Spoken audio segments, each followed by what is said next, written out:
हम ये कहते थे, जब हमारे से कोई पूछता था कि तुम कौन सी पार्टी में हो, तो मैं ये नहीं कहता था कि मेरी पार्टी कांग्रेस है, मैं ये कहता था कि मैं कांग्रेस में हूं, मैं समाजवादी में हूं, मैं बसपा में हूं। कभी किसी ने ये नहीं कहा कि मैं अपनी पार्टी में हूं। मेरी भी पार्टी है, मेरा भी लीडर है।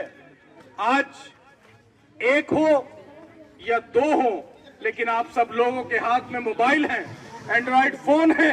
आप सदन की कार्रवाई देखते होंगे, पार्लियामेंट की स्पीच देखते होंगे कि आपकी लड़ाई कौन लड़ता है, आपकी बात कौन करता है, आपका नाम लेकर सदन के अंदर कौन बोलता है। जब 3 तलाक का मुद्दा आता है तब कौन बोलता है, जब 370 पर बहस होती है तब कौन बोलता है, जब यूएपीए पर बात होती है तब कौन बोलता है, जब CAA पास होता है तब कौन बोलता है, जब NRC का बिल आता है तब कौन बोलता है।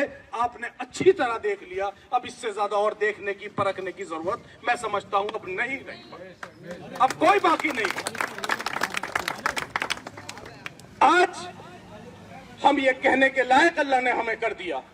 मैं आपसे एक बहुत छोटी सी बात बताकर अपनी बात को खत्म करता हूं। जब हमारी पार्टी यहां नहीं थी मजलिस, तो मैं रुड़की विधानसभा से विधानसभा का चुनाव लड़ा बसपा से, और मैं अपने चमार भाइयों के यहां गया।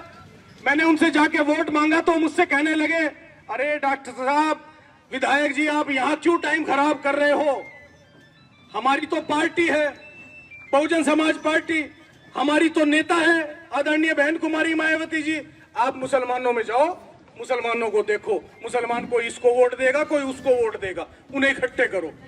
जब मैं बाहर निकला और गाड़ी में बैठा तो मैं सोचने लगा कि जिस कौम के बारे में हम ये कहते हैं कि 3000 साल से एक कौम के साथ ज्यादती और जुल्म हो रहा है, आज वो कौम ये कह रही है कि हमारी तो पार्टी है, हमारा तो नेता है, लेकिन मैं मुसलमान, मैं गाड़ी में बैठकर ये सोच रहा, मैं क्या कहूं कि मेरी कौन सी पार्टी है और मेरा कौन सा नेता है।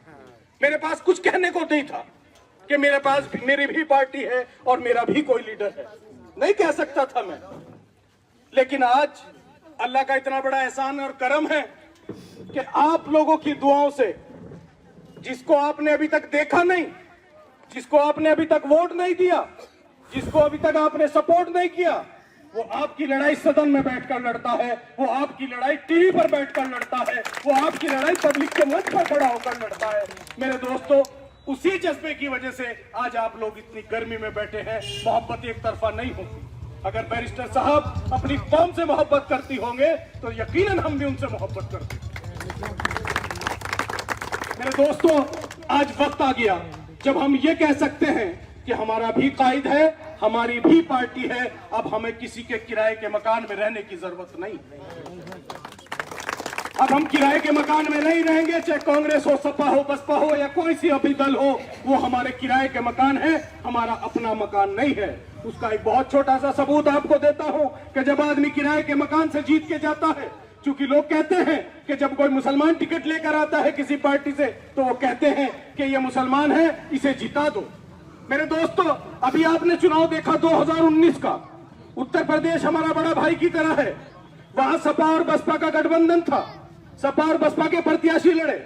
हम लोगों ने बहुत खुशी मनाई जब सहारनपुर से हाजी फजलुर रहमान जीत गए बसपा, जब मुरादाबाद से ST हसन साहब जीत गए, जब संभल से शफीकुर रहमान बर्क साहब जीत गए, जब कुंवर दानिश अमरोहा से जीत गए, बीजेपी हार गई। हम बहुत खुश हुए कि ये चलो बीजेपी हार गई और मुसलमान सपा से और बसपा से जीतकर वहां पहुंच गए, सदन में पहुंच गए। लेकिन हुआ क्या? ताली बजाने की बात नहीं मेरे बच्चे, हुआ क्या? गौर करो इस बात पर। जब तुम्हारी शरीयत को, तुम्हारे कुरान को बदलने की बात की जा रही थी, जब सदन के अंदर बैठकर 3 तलाक पर बहस हो रही थी, जब NRC का बिल पास हो रहा था, जब CAA बनाया जा रहा था, तो मेरे दोस्तों ये 25 मुसलमान भी वहीं बैठे थे, ये 25 मुसलमान वहीं बैठे थे सदन के अंदर। ना इन्होंने खिलाफ वोट किया, ना इन्होंने खिलाफ आवाज उठाई, या तो खामोशी इख्तियार की या वॉकआउट कर बाहर चले गए। क्यों? वो इसलिए कि वो किराए के मकान से आए थे, वो उनका जाती मकान नहीं था। जाती मकान जिसका था उसका नाम बैरिस्टर असदुद्दीन ओवैसी है, और उसने हर मुद्दे पर आपका साथ दिया और बीजेपी का विरोध किया। मेरे दोस्तों, ये फर्क होता है अपने मकान का और किराए के मकान का, अपनी पार्टी का और किराए की पार्टी का। वो हमारी किराए की पार्टी है, हमारे किराए के मकान है। उनका मकान मालिक जो बोलता है उन्हें वही करना पड़ता है। उनका मकान मालिक अगर उनसे कह दे तुम्हें नहीं बोलना तो नहीं बोल सकते। बहुत छोटी सी बात बताता हूं आपको। एक बहुत बड़े आलिम थे मौलाना असरारुल हक कासमी साहब, किशनगंज बिहार से एमपी थे कांग्रेस के। 3 तलाक का बिल पास हो रहा था। ओवैसी साहब अकेले थे, 2013 की बात है, यूट्यूब पर है, उठाकर देख लीजिए, सुन लीजिए मौलाना की बात। मौलाना ने क्या कहा, कांग्रेस के एमपी थे। 2013 में 3 तलाक का बिल पास हो रहा था, 3 तलाक पर बहस हो रही थी। बैरिस्टर साहब ये कह रहे थे कि मैं अपनी जिंदगी में मैंने अपने आप को इतना अकेला महसूस नहीं किया जितना महसूस मैंने उस दिन किया। कह रहे थे मैंने 25 मुसलमान एमपीओ के घर में गया, उनकी कुंडी बजाई और उनसे जाकर कहा कि देखो ये शरीयत का मामला है, ये कुरान का मामला है। जब तुम्हारा भी खुदा वही है जो मेरा है, जब तुम्हारे भी रसूल वही है जो मेरे हैं, जब तुम्हारा भी कुरान वही है जो मेरा है, जब तुम्हारी भी शरीयत वही है जो मेरी है, तो इस शरीयत के मामले पर हमें सबको इकट्ठा होना चाहिए और हमें इसकी मुखालफत करनी चाहिए।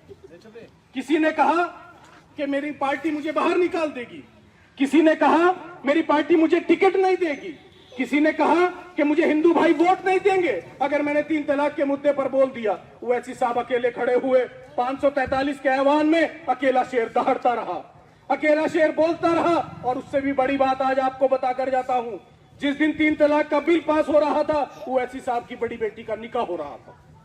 उन्होंने निकाह में शिरकत नहीं की, उन्होंने 3 तलाक में बहस की सदन में आकर, जबकि उन्हें पता था कि मैं अकेला हूं, लेकिन उन्होंने हक से मुंह नहीं मोड़ा, हक से मुंह नहीं मोड़ा और हक का नारा बुलंद किया। उस 543 के ऐवान में अकेले खड़े होकर उन्होंने अकेले वहां पर खड़े होकर हक की बात की और कुरान और शरीयत की हिफाजत की और तहफ्फुज़ की बात की। लेकिन मेरे दोस्तों, ये लोग नहीं बोल सके। मौलाना इसरारुल हक कासमी साहब जब बाहर निकले, मीडिया ने उन्हें पकड़ लिया। मीडिया ने पूछा कि मौलाना एक बात बताओ, ये बैरिस्टर साहब तो कानून के बैरिस्टर हैं, आप तो शरीयत के बैरिस्टर हो, आपने वहां ये ओवैसी साहब इतना चिल्ला रहे थे, क्या ये गलत बोल रहे थे? मौलाना ने कहा नहीं, ओवैसी साहब सच बोल रहे थे। कि क्या कुरान और हदीस की रोशनी में बोल रहे थे? कि हाँ, कुरान और हदीस की रोशनी में बोल रहे थे। कि फिर आपने इनका साथ क्यों नहीं दिया? तो कहने लगे मौलाना बड़े दुखी दिल से कि मेरी शरीयत को तोड़ा जा रहा था, मेरी शरीयत को मरोड़ा जा रहा था, मेरी शरीयत में मुदाखलत की जा रही थी और मेरा भी दिल चाह रहा था कि मैं अपनी शरीयत की मुदाखलत पर वहां आवाज बुलंद करूं और उसके खिलाफ बात करूं। लेकिन मेरी पार्टी की सदर सोनिया गांधी ने मुझे बोलने की इजाजत नहीं दी और उन्होंने मना कर दिया कि आप इस बिल पर नहीं बोलो। शेम शेम, बिल्कुल यही बात है। शेम से बुरी बात है कि सोनिया गांधी जी ने उन्हें रोक दिया। क्यों? उन्हें अपने हिंदू वोट का लालच था। आज हमारे प्रदेश के पूर्व मुख्यमंत्री जी कहते हैं, जब उनकी सरकार थी तो कहते थे कि जुमा की छुट्टी की जाएगी। उन्हें वोट दे दिया सब मुसलमानों ने, लेकिन वो फिर भी हार गए। उन्होंने देख लिया कि अब इन मुसलमानों के वोट से काम नहीं चलने वाला, तो उन्होंने कह दिया कि मैंने कोई जुमा की छुट्टी नहीं की थी, मैंने तो करवा चौथ की छुट्टी की थी, मैंने तो जो है वो बिहारी लोग दुर्गा पूजा करते हैं, मैंने तो उसकी छुट्टी की थी, छठ पूजा की छुट्टी की थी, मैंने जो है जुमा की छुट्टी नहीं की थी। क्यों मुकर रहे हैं अपनी बात से? सिर्फ इसलिए कि उन्हें पता है कि मुसलमान तो कहा जाएगा, इन्हें कुछ कह लो, इन्हें गाली दे लो, इन्हें भगा दो, लेकिन ये किसको वोट देंगे? बीजेपी को वोट देंगे नहीं तो किसको देंगे? ये कांग्रेस को वोट देंगे। मेरे दोस्तों, आज आपसे ये कहने आया हूं, दुनिया में जीने के सिर्फ 2 तरीके हैं।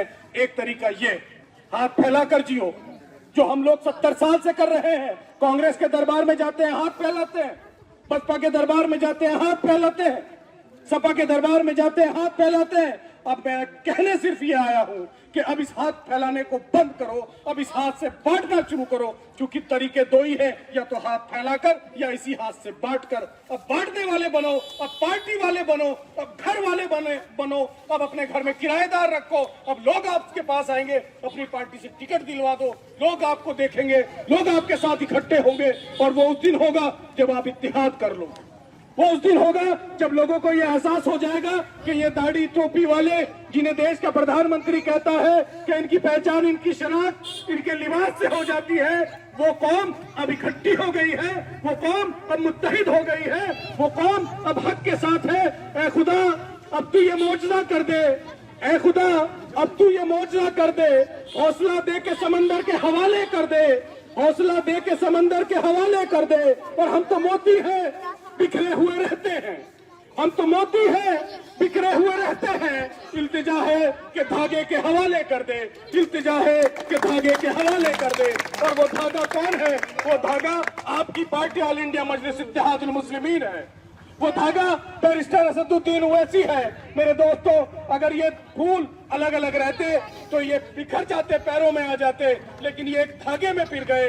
अब ये पैरों में नहीं ले सकता, अब इन्हें गले में डाला जाएगा। जिस दिन ये कौम इकट्ठी होकर एक धागे में पिर जाएगी, इंशाअल्लाह अजीज इस कौम को भी गले में सजाया जाएगा, माथे पर सजाया जाएगा इंशाअल्लाह अजीज। मैं आप लोगों से इसी गुजारिश के साथ कि घबराने की और डरने की जरूरत नहीं है। हमारा यकीन अल्लाह पर है। अगर अजाब आना होगा तो आकर रहेगा, और अगर अल्लाह की रहमत आनी होगी तो आकर रहेगी, कोई रोक नहीं सकता। इस यकीन के साथ उठो, इत्तिहाद करके उठो और साथ मिलकर उठो और उठकर कहो, सब लोग इकट्ठे होकर कहो कि हम बैरिस्टर साहब के साथ रहेंगे, हम ऑल इंडिया मजलिस इत्तेहादुल मुस्लिमीन का दामन थामेंगे। और आज आप मेरे साथ हाथ खड़े कर कर कहो कि हम सब लोग बैरिस्टर असदुद्दीन ओवैसी के साथ हैं। साथ है ऑल इंडिया मजलिस इत्तेहादुल मुस्लिमीन जिंदाबाद, ऑल इंडिया मजलिस इत्तेहादुल मुस्लिमीन जिंदाबाद, बैरिस्टर असदुद्दीन ओवैसी जिंदाबाद, बैरिस्टर असदुद्दीन ओवैसी जिंदाबाद। बहुत बहुत शुक्रिया। है जोश हक तकब्बुर व बातिल से महवे जंग, है जोश हक तकब्बुर व बातिल से महवे जंग। अब हार जीत मेरे खुदा तेरे हाथ है, अब हार जीत मेरे खुदा तेरे हाथ है। हरगिज डरा न पाएगा अहले सितम मुझको यकीन है तेरा करम मेरे साथ है। व आखिर दावाना अल्हम्दुलिल्लाहि रब्बिल आलमीन।